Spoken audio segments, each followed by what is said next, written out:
A Batalha de Stalingrado foi a maior batalha travada durante a Segunda Guerra Mundial. Ocorreu entre os exércitos alemão e soviético de julho de 1942 a fevereiro de 1943 e resultou na morte de aproximadamente 2 milhões de pessoas. O esforço gigantesco realizado pelos soviéticos, o esgotamento da força dos exércitos alemães resultaram em uma vitória soviética fundamental para o destino do conflito. A batalha travada em Stalingrado foi parte da Operação Barbarossa, iniciada pelos nazistas em junho de 1941. A operação organizou a invasão da União Soviética com 3 grandes alvos: a cidade de Leningrado, Moscou, a capital da União Soviética, e o parque industrial da região de Stalingrado. Era o início do conflito que mudaria o rumo da Segunda Guerra Mundial e também o curso da história humana. Mas por que, entre tantos os combates travados na Segunda Guerra Mundial, este em especial se tornou tão famoso? Como se transformou na batalha com o maior número de mortes, com estimativas que ultrapassaram 1.200.000 vítimas? E por que, nesta cidade, a Alemanha nazista percebeu que a derrota final era apenas uma questão de tempo? Eu sou o Sidney Góes e você está no Placebo. Vem comigo, que no caminho eu te explico.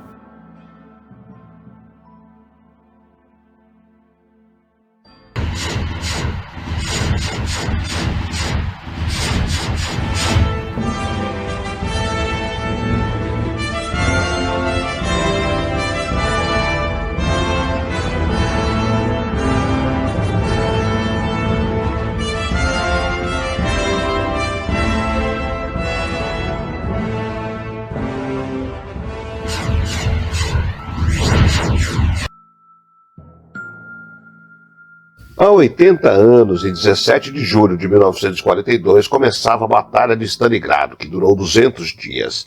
Hitler e seu exército queriam tomar o petróleo da região de Cáucaso, mas o que parecia ser uma vitória rápida se tornou um pesadelo para as forças do exército da Alemanha nazista e o início da mudança do rumo da Segunda Guerra Mundial. Exatos 3 anos antes do início da Batalha de Stalingrado, em 23 de agosto de 1939, a Alemanha e a União Soviética assinaram um pacto que de imediato chocou o mundo. O espanto foi grande, pois era notório que nazistas e comunistas se odiavam. Em uma das passagens do livro Minha Luta, escrito por Adolf Hitler e lido por Joseph Stalin, o autor abertamente declarava seu ódio aos comunistas e falava dos planos que tinha para a colonização das terras do leste, referindo-se especialmente à Rússia. A assinatura do Tratado de Não Agressão entre a Alemanha e a União das Repúblicas Socialistas Soviéticas pode ter causado estranheza ao mundo, mas para Hitler e Stalin foi um perfeito casamento de conveniência. Enquanto diplomatas e militares ocidentais tentavam entender aquela inusitada relação, no 1º dia de setembro de 1939, Hitler desferiu um golpe mortal contra a Polônia. A invasão do país é considerado o início formal da Segunda Guerra, mergulhando a Europa e o mundo no caos. 16 dias depois foi a vez da União Soviética atacar. Em 17 de setembro, após formalmente informar o embaixador polonês em Moscou do início da beligerância, Stalin ordenou que suas tropas cruzassem a fronteira, momento em que o cenário foi se tornando compreensível. Quando semanas antes o pacto for assinado, o mundo soube apenas das garantias mútuas que os países se deram de que não invadiriam um ao outro.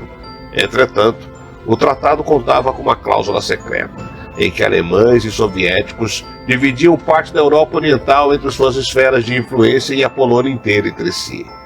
Vendo o progresso germânico, o Kremlin apressou-se em também mandar suas tropas, de modo a garantir sua parte do território, fim da campanha polonesa, apesar de ainda ter reclamado terras da Finlândia, no que ficou conhecido como Guerra de Inverno. Stalin ordenou que suas tropas parassem, mas Hitler continuava avançando no oeste. Com a invasão da Polônia, o Reino Unido e a França haviam declarado guerra à Alemanha, porém nada era capaz de deter a sede expansionista do ditador nazista.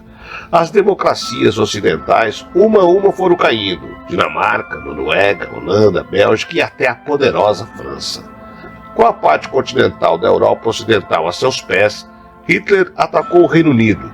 Todavia, depois do fracasso em subjugar a Inglaterra na luta pelos céus na Batalha Britânica, o líder voltou-se novamente para o leste e ordenou que planos de invasão da União Soviética começassem a ser esboçados. A Operação Barbarossa, codinome do ataque contra a União Soviética, foi deflagrada em 22 de junho de 1941, ao longo de uma frente de combate que se estendia por toda a porção de terra que separa o Mar Báltico do Mar Negro. As forças armadas do regime nazista avançavam. Com algumas semanas de atraso, que depois se mostrariam fatídicas por conta da necessidade de socorrer Mussolini em sua fracassada tentativa de invasão da Grécia e de sua própria campanha nos Balcãs, os alemães obtiveram vitórias esmagadoras contra um surpreendido exército vermelho. O alto comando germânico esperava, como descrito no diário de um oficial, que a invasão da União Soviética fosse um passeio por terras russas. Acreditavam que o poderio da guerra relâmpago, que derrotara a Europa Ocidental, teria o mesmo efeito devastador nos povos do leste. E é aqui que começa todo o problema que levou à carnificina que foi a Segunda Guerra na frente oriental. Devido ao rápido progresso que faziam nas 3 frentes de combates para a invasão da União Soviética, pela dimensão do território, a operação foi dividida em 3 grandes grupos de exércitos, com Stalin ainda abatido pela traição de Hitler, que violara os termos do Pacto de Não Agressão, e com os soviéticos se rendendo aos milhares. Tudo indicava que a campanha russa seria vencida dentro do prazo estipulado pelos generais alemães, entre 6 e 8 semanas. Todavia, a feroz resistência encontrada pelo Grupo de Exércitos Sul e a estratégia do Grupo de Exércitos Norte em cercar Leningrado em vez de realizar um ataque direto, atrasaram a captura de Moscou, um dos principais objetivos da campanha. Quando os alemães chegaram às cercanias da cidade em fins de setembro de 1941, o inverno começava a mostrar seus sinais. Primeiro veio a lama encharcando as estradas e depois o frio russo.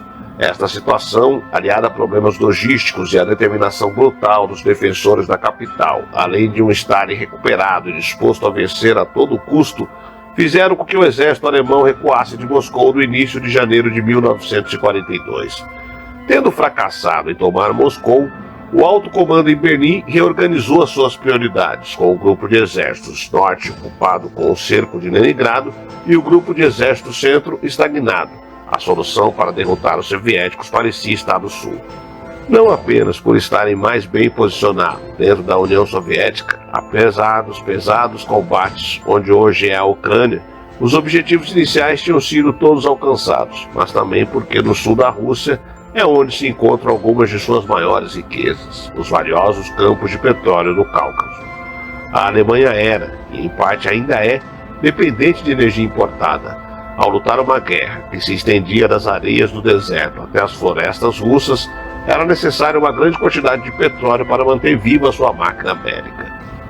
Os generais alemães trataram então de esboçar um audacioso plano que os levaria até o ouro negro soviético. Uma manobra destinada a não apenas fornecer o petróleo que o eixo precisava para continuar a luta, mas também a cortar o suprimento do Exército Vermelho e o acesso do resto da União Soviética ao parque industrial da região. Foi então que, ao se debruçarem sobre os mapas do sul da Rússia, se depararam com uma cidade estratégica, uma localidade repleta de indústrias, às margens do rio Volga, um ponto para cortar o suprimento soviético. Havia vários locais ao longo do rio onde os alemães poderiam executar sua estratégia. Entretanto, o que chamava a atenção para aquela cidade era seu nome: Stalingrado, cuja tradução literal é a cidade de Stalin. Foi ali que o líder soviético estabelecera seu quartel-general na Guerra Civil Russa. Foi ali que ele lutara e vencera em sua juventude. Como diziam os próprios locais, a cidade leva o nome do chefe. Hitler, buscando uma vingança por não ter conseguido tomar Moscou no ano anterior, ordenou que o grupo de exército sul se dividisse. Uma parte seguiria rumo ao objetivo inicial, os campos de petróleo do Cáucaso, e a outra parte seguiria ao recém-adicionado objetivo pessoal do ditador nazista, a tomada de Stalingrado. Esta tarefa ficou a cargo do 6º Exército comandado pelo general Frederick Paulus. O militar era respeitado no alto comando do exército alemão e uma figura clássica de comandante prussiano, mas alguns de seus colegas tinham dúvidas se era o comandante certo para aquela empreitada. Isso porque Paulus era conhecido como uma estrela dos bastidores e não como um comandante de linha de frente. Independentemente de como era visto, o general recebeu a missão de tomar a cidade de Stanley, e com bombardeio aéreo no dia 23 de agosto de 1942 deu início à batalha. Depois da força aérea, foi a vez dos tanques, mas logo de cara os alemães se depararam com um grande obstáculo. As ruínas deixadas pelos bombardeios aéreos impediam o avanço dos blindados. O general Paulus foi forçado a mudar de estratégia e começou a empregar barragens constantes de artilharia de calibre menor antes de enviar sua infantaria. O plano deu certo e os germânicos obtiveram avanços significativos. Em meados de setembro, parecia questão de semanas para que a cidade fosse toda subjugada. E em Moscou, crescia a preocupação de Stalin. Afinal, cada metro conquistado pelos alemães era um metro a menos de solo para a Rússia. Se para Hitler a tomada de Stalingrado tornou-se uma questão pessoal e uma forma de humilhar o líder soviético, para Stalin era mais do que isso. Além de seu prestígio pessoal, o homem de aço sabia que, caso a cidade caísse, a derrota minaria de vez a moral soviético e seria o fim do país. O rio Volga é a última barreira natural antes dos Montes Urais, a cordilheira que marca o fim da Europa e o início da Ásia em terras russas. Aquela seria a batalha decisiva. Era tudo ou nada. Reforçando a ordem número 227, mais conhecida como Nenhum Passo para Trás, que dera em fins de julho de 1942, o ditador proibiu a população civil de deixar Stalingrado e ordenou a seus generais uma vitória a todo custo. Foi emitida uma nova diretriz, na qual se lia: não há terra além do Volga. Todos os cidadãos soviéticos tinham de se dedicar em deter os alemães. Apesar de parecer algo impossível de ser cumprido, a ordem surtiu efeito. O empenho da população foi maciço e o espírito de patriotismo russo, apagado desde o fim dos czares, foi reacendido.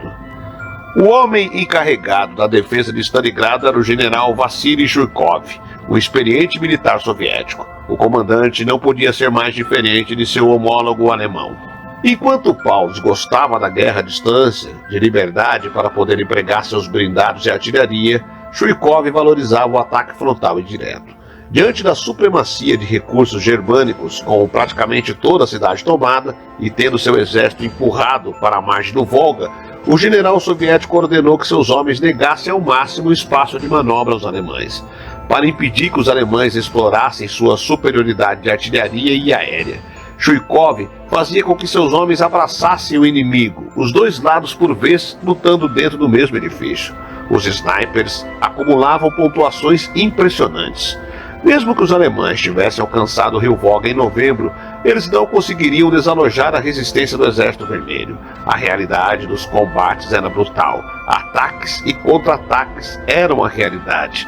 A situação estava tão precária que a expectativa de vida de um soldado soviético em Stalingrado era de apenas 24 horas. Dizia-se que num dia você desembarcava correndo do barco que te trazia até a cidade e no outro dia era levado de volta, já sem vida, no mesmo barco. Faltava munição, não havia armas para todos os defensores e os alemães, apesar de todo o heroísmo soviético, pareciam de fato serem mais fortes.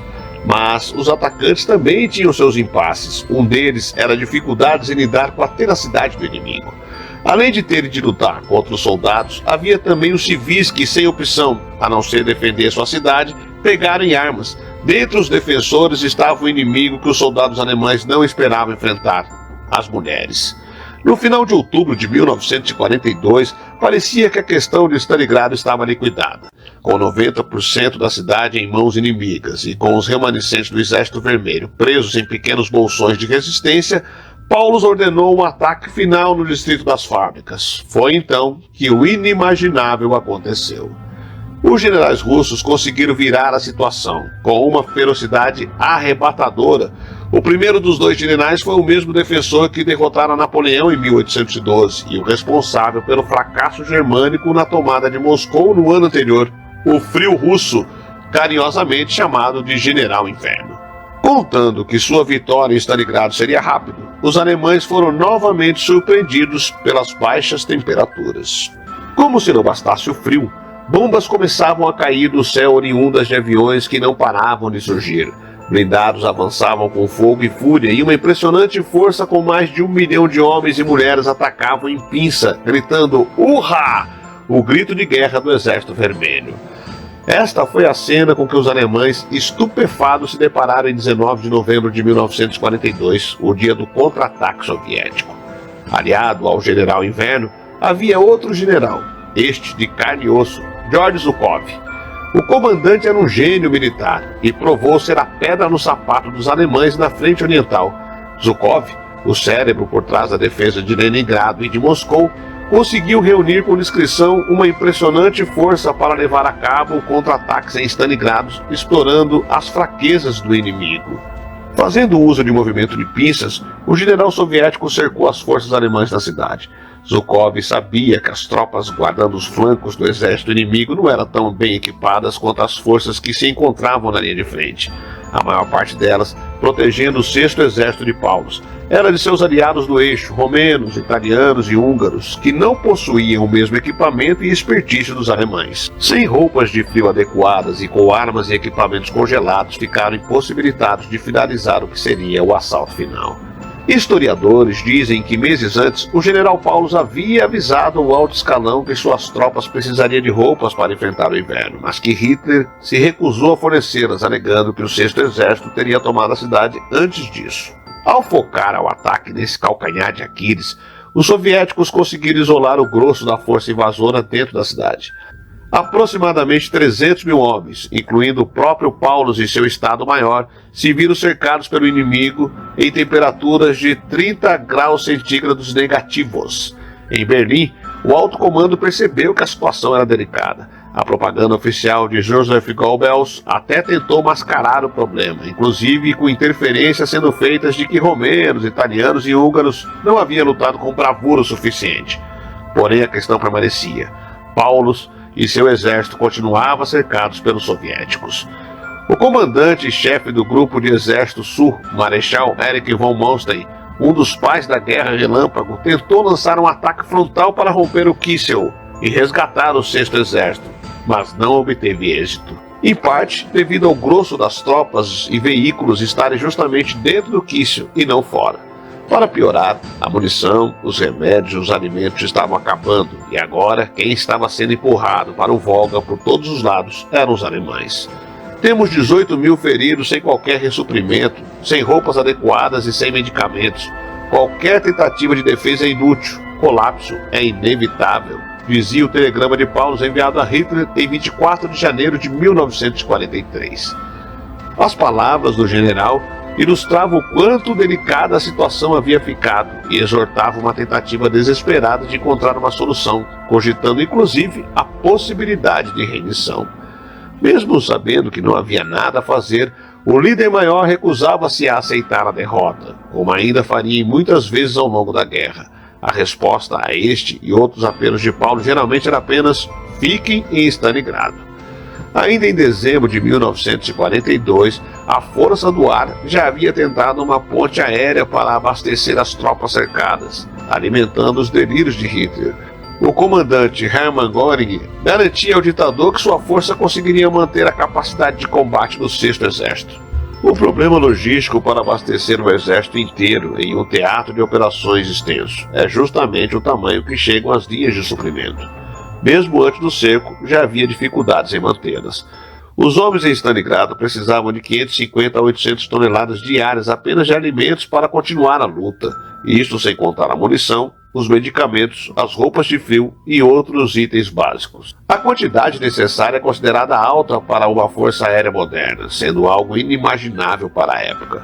Operando com máxima capacidade, conseguiam quando muito de 100 a 150 toneladas. Como se não bastasse a dificuldade logística em si, parte do sucesso do contra-ataque soviético se deu em razão de revigorada aviação à disposição de Zhukov.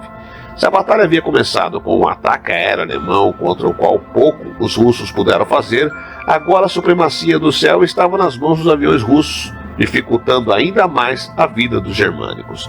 Diante de um Paulus que seguia obedecendo a Hitler, recusando a rendição oferecida pelos soviéticos, mesmo que essa não fosse sua vontade pessoal e a de muitos de seus comandantes, os russos começaram a minar a moral alemã e redobraram seus ataques. Em vez dos combates de proximidade que haviam feito no ano anterior, reforçando sua barragem de artilharia, tal como os próprios alemães haviam feito anteriormente contra eles.